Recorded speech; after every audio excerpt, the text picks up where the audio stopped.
Aceh telah menggelar deklarasi bakal calon kepala daerah Pilkada 2024. Ya, pada deklarasi yang dilakukan ini, Partai Aceh juga umumkan bakal calon Bupati Wakil Bupati Aceh Jaya tahun 2024 hingga 2029. Partai Aceh menggelar deklarasi serentak untuk calon kepala daerah Pilkada 2024. Deklarasi calon kepala daerah dari Partai Aceh itu berpusat di Taman Ratu Safiatuddin, Kota Banda Aceh. Deklarasi tersebut dilakukan untuk memperkenalkan calon gubernur, bupati, dan wali kota yang akan diusung pada Pilkada 2024 dengan dihadiri oleh para pasangan calon dan ribuan pendukung pada Minggu sore kemarin. Rangkaian kegiatan ini dimulai setelah waktu sholat zuhur, diawali dengan konvoi bersama dari Masjid Raya Baitur Rahman menuju Taman Ratu Safiatuddin.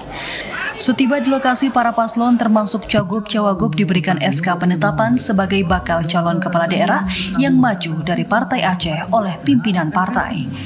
Dalam deklarasi tersebut juga hadir dari partai pengusung baik partai nasional maupun partai lokal yang mengusung paslon bersama Partai Aceh, pendukung dan simpatisan partai, serta jumlah massa diperkirakan mencapai ribuan orang dari berbagai kabupaten kota se-Aceh. Di kesempatan tersebut juga diumumkan Muzakir Manaf dan Fadlullah atau Dekfat sebagai calon gubernur wakil gubernur Aceh periode 2024-2029 dan serta para calon wali kota dan bupati lainnya se-Aceh. Muzakir Manaf yang akrab disapa Mualim sebagai bakal calon gubernur Aceh dari Partai Aceh menyampaikan dirinya bersama Dekfat menyatakan diri maju sebagai cagup-cawagup Aceh 2024-2029. Pemilihan ini merupakan keputusan bersama dari para tokoh masyarakat dan petinggi Partai Aceh.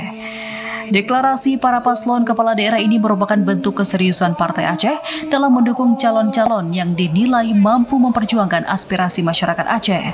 Kandidat yang diumumkan memiliki latar belakang beragam yang siap untuk memberikan kontribusi baru dalam pemerintahan daerah ke depan. Musliadi, TVRI Aceh melaporkan.